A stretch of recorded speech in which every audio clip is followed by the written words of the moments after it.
Kila siku linapochomoza jua, huzaliwa watu katika dunia na hupotea na kufariki watu katika dunia.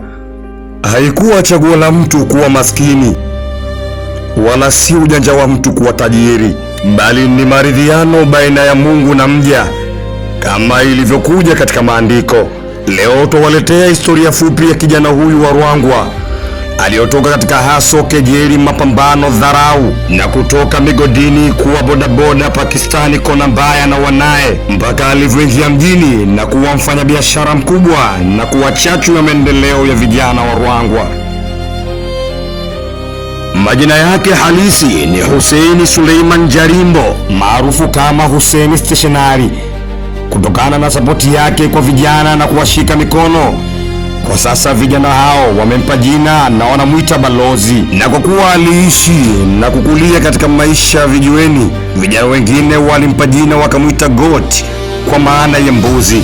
Ilikuwa ni 26 Agosti mwaka 1997, mama Mzachema Bi Hidaya binti Ibrahim Kambona aliweza kujifungua kijana huyu katika mkoa wa Lindi, wilaya ya Ruangwa, kijiji cha Nachingwea, kata ya Nachingwea. Sehemu hiyo ni maarufu kama Pakistani kona mbaya. Baba yake mzazi ufahamike kwa jina la Suleiman Jarimbo, mkazi wa kijiji cha Lipande, kata ya Ruangwa, wilaya ya Ruangwa, na mama yake mzazi hutambulika kwa jina la Hidaya binti Ibrahim Kambona, lakini umaarufu wake alitambulika kama Mwalimu Hidaya. Alizaliwa Rondo na akakulia Lindi. Alikuwa mwalimu wa shule ya msingi Ruangwa, lakini kwa upande wa mama, kwa kijana huyu Hussein Stationary amekatika matarajio, kwani ilipofika mwaka 2022 mama huyu aliweza kufariki dunia na kijana huyu Hussein Stationary kumpoteza mama yake mzazi. Na ndiyo katika wakati mgumu wa maisha mwanadamu, ni pale ambapo mwanadamu anapodondokewa na mmoja ya nguzo zake, na ni ukweli usiofichika, nguzo ya kuegemewa na kutegemewa kwa mwanadamu ni baba na mama. Na pia kwa kijana huyu Hussein Stationary, mama yake ndiye aliyekuwa nguvu yake. Alikuwa akimfariji kila aliporudi nyumbani ikiwa amechoka na mwenye mawazo mengi. Mama yake alimwambia, "Mwanangu, usikate tamaa, ipo siku Mungu atakufungulia milango." Maneno hayo ya mama yake ndiyo yalikuwa yanamfanya aendelee kupambana daima, hata pale ambapo alipokuwa hana tumaini lolote. Wahenga wana methali yao inasema kuwa nyakati ngumu kwa mwanadamu huwa hazidumu, lakini kifo cha mama yake kijana huyu itaendelea kuwa ni jeraha katika moyo wake, na atamkumbuka daima mama yake mpaka mwisho wa maisha yake. Lakini hiki ni kidume kilichogoma kabisa kukata tamaa, na kikao cha mwisho cha wanaume alihudhuria, tena alikaa mbele sana, kwani kanuni za mwanaume changamoto hazikimbii, bali suluhisho ya changamoto kwa mwanaume ni kuzikabili.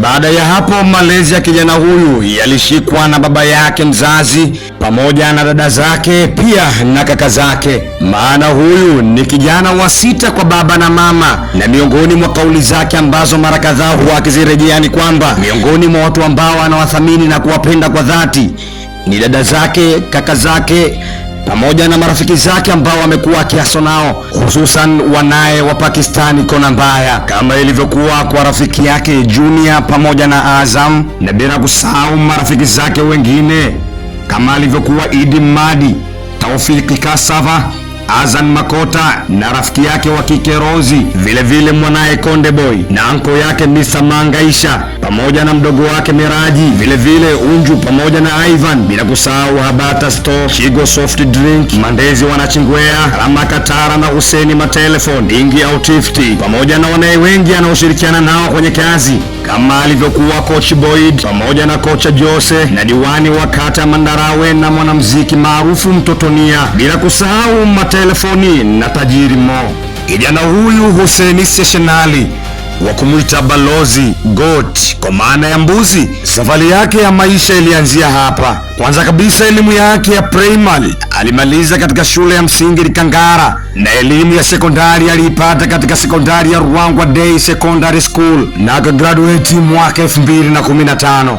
Na kuanzia mwaka huo wa 2015 alijiingiza moja kwa moja katika siasa na kuanza kutembea na msafara wa Mheshimiwa Kassim Majaliwa kipindi ambacho yupo naibu waziri wa TAMISEMI, hali ambayo iliyopelekea kiasi kwamba leo ukimuuliza ni nani kiongozi wa siasa ambaye anakuvutia zaidi, jawabu lake la shaka itakuwa ni waziri mkuu mstaafu Majaliwa Kassim Majaliwa. Na baada ya hapo alijiunga na chuo cha VETA kilichopo Changombe, Dar es Salaam, na baada ya mizunguko yake ya muda mrefu alirudi na kuanza kufanya kazi yake ya bodaboda, kwa maana alirudi mtaani kwake katika kempu yake pendwa inayofahamika kwa jina la Pakistani Kona Mbaya, na baadaye alijiingiza rasmi katika shughuli za uchimbaji wa madini na akawa mfanyabiashara mdogo anayetamani kuwa na mafanikio makubwa.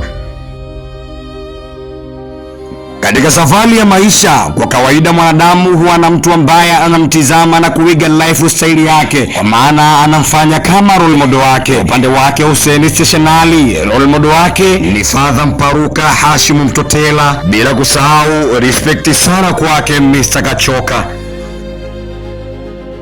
Bwana, tunavyomzungumzia Hussein Stationali wa leo, kwanza kabisa tunazungumza na kijana ambaye anayefahamika kama ifuatavyo. Kwenye upande wa chama chake cha siasa, Hussein Stationali ni mwanasiasa kutoka katika Chama cha Mapinduzi CCM, lakini vile kwenye ushabiki wa football, Hussein Stationali ni shabiki wa Namungo Sport Club katika uzalendo, lakini vile ni shabiki mkubwa wa Dar es Salaam Young Africans. Hussein Stationali kutoka katika haso za kuwa bodaboda na wanaye wa Pakistani Kona Mbaya Camp mpaka kuwa mfanyabiashara mkubwa na kuwa tumaini la vijana wa Ruangwa, ni fundisho kwa kijana ambaye anaohaswa na kupambana na maisha yake kwa sasa.